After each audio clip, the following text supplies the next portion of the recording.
बात करें तो विभिन्न विभिन्न धर्मों की मानव जाति के इतिहास को लेकर भिन्न भिन्न मानता है। चलिए हम लोग धर्मों की बात नहीं करते हैं, हम लोग आदि मानव मानव का उस सभ्यता की बात करते हैं। लॉजिकली बात करते हैं कि आदि मानव पाषाण काल, पूर्व पाषाण, मध्य पाषाण जो 3 भाग में था, फिर नए काल आए, कांस्य युग आया, कभी हड़प्पा आया। लेकिन आदि मानव ने मैक्सिमम उन्हीं जगहों पर वास किया था जहां जल का स्रोत था।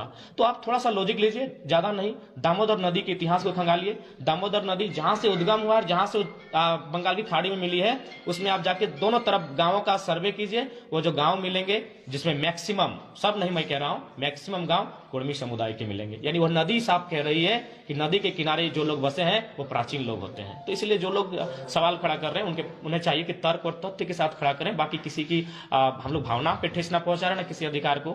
ये लड़ाई संवैधानिक है और संविधान, भारत का संविधान है, वो तय करेगा, भारत की विधायिका तय करेगी। बाकी हम लोग जो है 1932 की लड़ाई को लेकर, झारखंड के हित को लेकर लड़ रहे हैं और आगे भी इस लड़ाई को हम लोग जारी रखेंगे। जनाब, आप नहीं मानते कि काफी देर हो चुका है इस मांग को लेकर, पहले ही करनी चाहिए? देखिए, मांग तो हम लोग जब छोटा थे तब से देख रहे हैं कि ये आंदोलन समय समय पर उठता रहा है। लेकिन चूंकि अब लगा है कि लोगों थोड़ा सा मैंने सोशल मीडिया के माध्यम से लोगों का जुड़ाव एक दूसरे से बहुत नजदीक आया है, तो बीच में जो कम्युनिकेशन गैप था वो धीरे धीरे समाप्त हुआ है। तो इसीलिए मुझे लगता है अब थोड़ा सा जुड़ाव ज्यादा होने के कारण, लोग एक जगह जमा होने के कारण अब थोड़ा सा आंदोलन व्यापक हो रहे हैं। अभी आप देखिए, जो भी चाहे आंदोलन रहे, अभी जूली महतो देखिए हॉस्पिटल में एडमिट है, लेकिन एक दिन में उनका लाखों रुपए कनेक्शन होता है। क्यों? Social media. तो लोग सोशल मीडिया के कारण एक दूसरे के करीब आ रहे हैं। तो इसीलिए जो भी अब आंदोलन होंगे, अगर आप उसको पहले के आंदोलन से तुलना करेंगे तो मुझे लगता है थोड़ी भूल होगी, क्योंकि पहले का दौर अलग था, आज का दौर अलग है। आज सबके हाथों में डिजिटल है, मोबाइल है, और ये बहुत ही आज के डेट में एक हथियार है।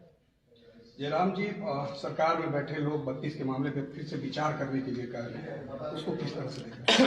देखिए, मैं तो स्पष्ट, मैंने पहले भी मीडिया बंधुओं के सामने इस बात को रखा था कि जो गवर्नमेंट 1932 की बात कैबिनेट में लेकर आई है, वो कहीं ना कहीं जो गवर्नमेंट उथल पुथल चल रहा था, उनके विधायक कलकत्ता में पकड़े जाते हैं पैसों के साथ, तो ईडी का छापा पड़ता है, तो उसी क्रम में जो उथल पुथल राज्य में चल रहा था, उस माहौल को शांत करने के लिए और लोगों की भावनाओं को पुनः अपनी ओर वापस लाने के लिए, अपना मैंने पॉजिटिव थिंक जगाने के लिए 1932 कैबिनेट में लेके आई थी। अगर उनकी मनसा साफ होती तो आज मुझे लगता है एक विशेष सत्र विशेष आहूत किया जाता और उस दिन तय किया जाता, जो कैबिनेट में प्रस्ताव था उसे विधानसभा में पारित किया जाता और फाइनली उसे महामहिम राज्यपाल के पास भेजा जाता, फिर वह संसद भवन तक पहुंचता। लेकिन कहीं ना कहीं मनसा में खोट है, तभी तो आज विलंब हो रहा है। अगर मनसा में खोट नहीं है तो उन्हें विलंब नहीं करना चाहिए। और रहा सवाल, आज के दौर में आपको यह परिभाषा करना ही होगा, स्थानीय नीति बहुत अनिवार्य है, नियोजन नीति अनिवार्य है, खनन नीति अनिवार्य है, विस्थापन, तमाम नीतियां अनिवार्य है। नहीं तो आने वाले 20 सालों में आप भी रहेंगे, हम भी रहेंगे, लेकिन झारखंड धुआं धुआं हो जाएगा। इसलिए आज झारखंड के पर्यावरण को, जल जमीन की अवधारणा को बचाने की आवश्यकता है।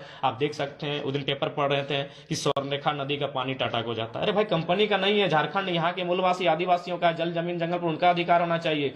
आपका पंचायत डैम का पानी बीएसएल को जाता है, तो यहाँ के जलों को भी खरीदा जा रहा है, जलों पर कंपनी को प्रतिबंध लग रहा है। तो इससे आभास कीजिए भविष्य क्या होगा, इससे आभास करना होगा, झारखंड के जनमानस का आभास करना होगा। इस समय आपस में लड़ने का नहीं, चिंतन और मंथन करने का समय है कि भाई क्या होने वाला है। यहाँ के जलों पर कंपनियों का प्रतिबंध है, आने वाला दिन जंगलों पर प्रतिबंध होगा, लग ही रहा है, जंगल प्रतिबंध लग रहे हैं, तो हमारे लोग कहाँ जाएंगे। तो इसलिए आज मुझे लगता है आज हम लोग उसी संकट को देख पा रहे हैं, इसीलिए संगठन की ओर बढ़ रहे हैं और हम लोग नए मुद्दों के साथ लड़ेंगे। जो भी मुद्दे होंगे जिनमें हमें लगता है कि झारखंड के लोग ठगे जा रहे हैं, छले जा रहे हैं, उन मुद्दों में हम लोग साथ लड़ेंगे। किस तरह का संगठन होगा, सामाजिक या राजनीतिक? नहीं, ये फिलहाल सामाजिक संगठन ही होगा, क्योंकि हम लोग राजनीतिक सामर्थ्य नहीं रख पाएंगे। अभी राजनीतिक संगठन बनाने के लिए आप उसके लिए विशेष होता है, लेकिन हम लोग सामाजिक संगठन ही रखेंगे। और हम लोग तो चाहेंगे कि जो सरकार जो नीतियों की बात करके सत्ता में आई है, उसी को घेरते हुए उन्हें बैकफुट पर लाकर नीतियां बनाने पर मजबूर करें। इसलिए हम लोग अपने शक्तिशाली सामाजिक संगठन की ओर हम लोग अग्रसर हैं।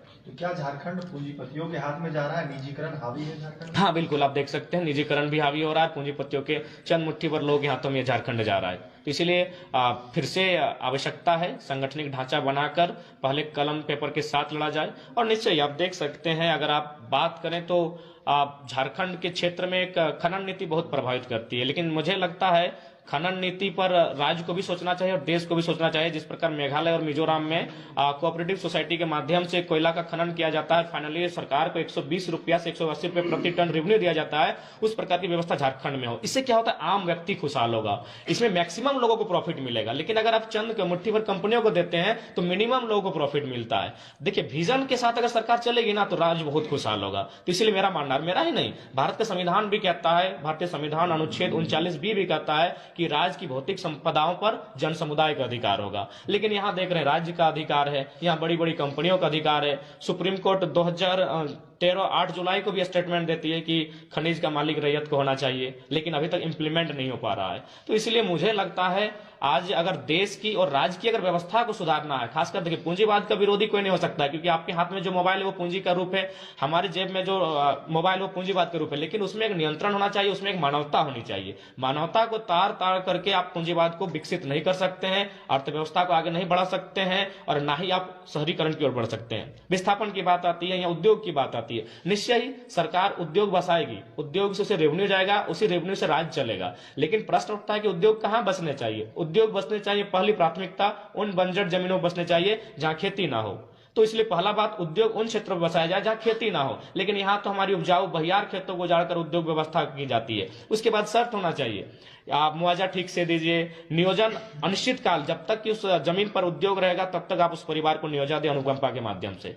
और अगर ये चीजें नहीं होगी तो मुझे लगता है ऐसे उद्योग की झारखंड की आवश्यकता नहीं है जो झारखंडियों को पलायन करने पर, विस्थापन करने पर मजबूर करेगी। तो इसलिए आज गवर्नमेंट को मानवता के नाते, जो भी गवर्नमेंट है, देश की हो या राज्य की हो, उन्हें अगर वास्तव में भारत को विश्व गुरु बनाना है, झारखंड को सुखी संपन्न बनाना है, तो यहाँ दिमाग से बनता है, बतौलेबाजी से नहीं बनता है। आपके पास विजन क्या है, आपके पास विस्थापन की नीति क्या है, आपके पास पुनर्वास नीति क्या है? जब तक इसको जस्टिफाई नहीं करेंगे इस राज्य का कल्याण नहीं हो सकता है। और मेरा मानना है कि आज विशेषकर पढ़े लिखे युवाओं को थोड़ा सा नेतृत्व करने की दरकार है, उन्हें भी सोचना होगा।